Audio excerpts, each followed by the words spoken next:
I should have known something was wrong when my mother-in-law, Eleanor Blackwood, invited me to her lavish 60th birthday celebration. In 15 years of marriage to her son, she'd never wanted me at any family event. But there I was, walking into the Blackwood mansion, feeling like a lamb heading to slaughter. "Lisa, darling."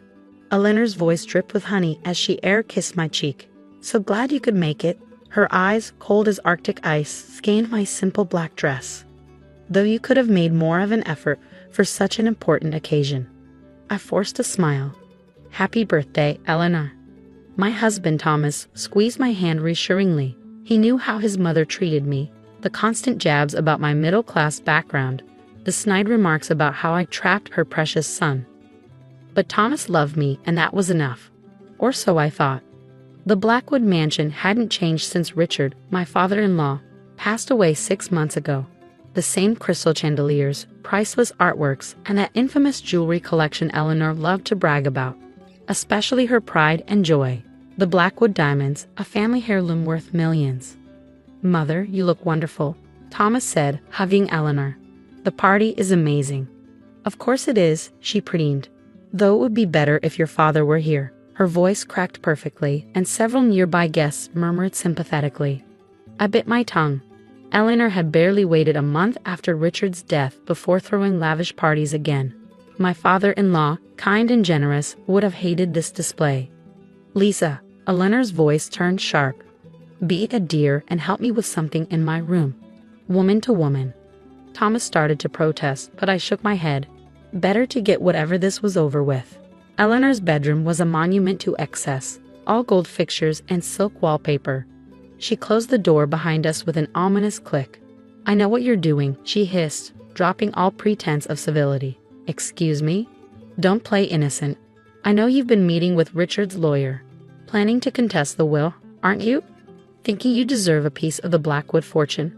I stared at her, bewildered. "What? I haven't met with any lawyers." "Liar." She stepped closer, her designer perfume suffocating. "Richard was too trusting, too soft. But I won't let some gold digger destroy what the Blackwoods built." "Eleanor, I really don't know what you're talking about. I haven't." "Save it." She turned away, walking to her massive vanity. "You can go. I just wanted you to know that I'm watching you."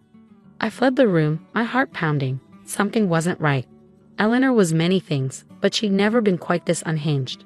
Back at the party, I found Thomas deep in conversation with his sister, Margaret. "Everything okay?" he asked, noticing my pale face. Before I could answer, a piercing scream cut through the party's elegant atmosphere. Eleanor came flying down the grand staircase, her face a mask of rage. "Thief!" she shrieked, pointing at me. "She stole them. The Blackwood diamonds are gone." The room froze. Hundreds of elite guests turned to stare at me. "Search her bag," Eleanor commanded. "She was just in my room. She must have taken them." Thomas looked between his mother and me, confusion etched on his face. "Mother, Lisa would never." "Check the security cameras," a calm voice interrupted. Mr. Chen, Richard's longtime friend and head of security for the mansion, stepped forward. "The entire house is monitored." Eleanor's face flickered with something, fear, before she composed herself. "Yes, excellent idea. Show everyone what kind of woman my son married." Mr. Chen nodded and pulled out his tablet. Within moments, the party's giant screens came to life, showing security footage from the past hour. What we saw next changed everything. The cameras showed Eleanor herself removing the diamonds from their case before I arrived in her room. Then while I was downstairs, she'd slipped them into my coat pocket hanging in the cloakroom. "But that's impossible," Eleanor sputtered as her own actions played out on screen. "That footage must be doctored." "The footage is authenticated and time-stamped," Mr. Chen said quietly, "just as Richard requested." "What Richard requested?" Thomas asked sharply. Mr. Chen pulled an envelope from his jacket. "Mr. Blackwood left instructions to monitor his wife carefully after his death. He also left this letter, to be opened only if Eleanor attempted to harm Lisa in any way." The room held its breath as Mr. Chen broke the seal. My father-in-law's final words were about to turn this birthday party into something none of us expected. Mr. Chen began reading Richard's letter, his voice echoing through the silent room. "My dearest Lisa, If you're hearing this, then Eleanor has finally shown her true colors.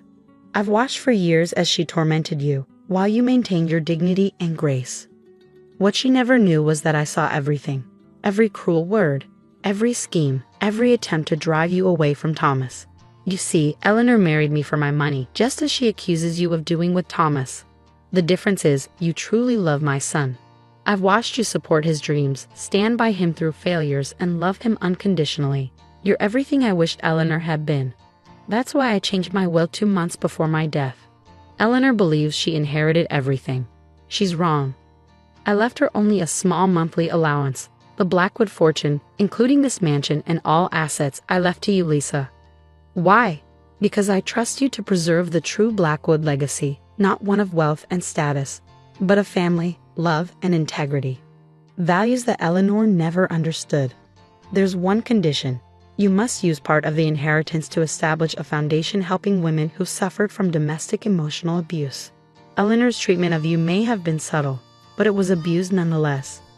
To my son Thomas, I'm sorry for any pain this causes you, but I've watched you struggle between loyalty to your mother and love for your wife.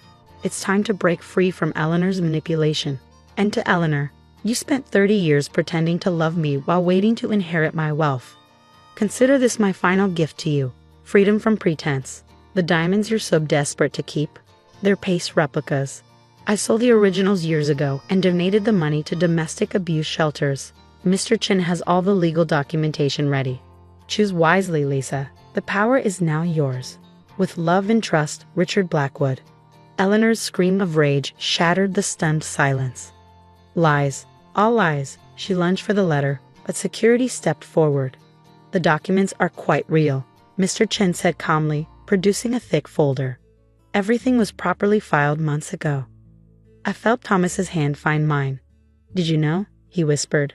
No, I managed. I had no idea. Eleanor rounded on her son. You can't let this happen. That gold-digging war can't take everything. Thomas straightened to his full height. Enough, mother. For 15 years, I've watched you torment the woman I love. No more? He turned to me, eyes shining. Dad was right about you, Lisa. He was right about everything. Get out. My voice surprised me with its strength. Eleanor, get out of my house. Your house, she sputtered. Yes, my house. You have 1 hour to pack your essentials. The rest can be arranged through lawyers. As security escorted a screaming Eleanor upstairs, the party guests began quietly leaving. Only Margaret, Thomas's sister, remained. I knew Dad was up to something, she said, smiling. He asked me months ago what I thought about you running the family estate. She hugged me tight. He chose well. Later that night, after the chaos had subsided, Thomas and I stood in Richard's old study. I'm sorry, he said softly. I should have stood up to her years ago. We can't change the past, I replied, but we can honor your father's wishes for the future. The next morning, Eleanor's face was all over the society pages, not celebrating her 60th birthday, but being escorted from the Blackwood mansion in disgrace. She'd moved in with her sister in Connecticut, where she tells anyone who'll listen about her ungrateful daughter-in-law. But I'm too busy to care. The Blackwood Foundation for Emotional Abuse Survivors launched 6 months later. Our first fundraiser raised $12 million. Eleanor wasn't invited. As for the fake diamonds, I had them mounted in a special display in the mansion's entrance hall, with a plaque telling their story. A reminder that true worth isn't measured in carats or dollars, but in the strength of one's character. Richard would have liked that. Sometimes, the best revenge isn't about getting even. It's about proving that love, integrity, and kindness will always triumph over greed and cruelty. And those are gems that no one can steal.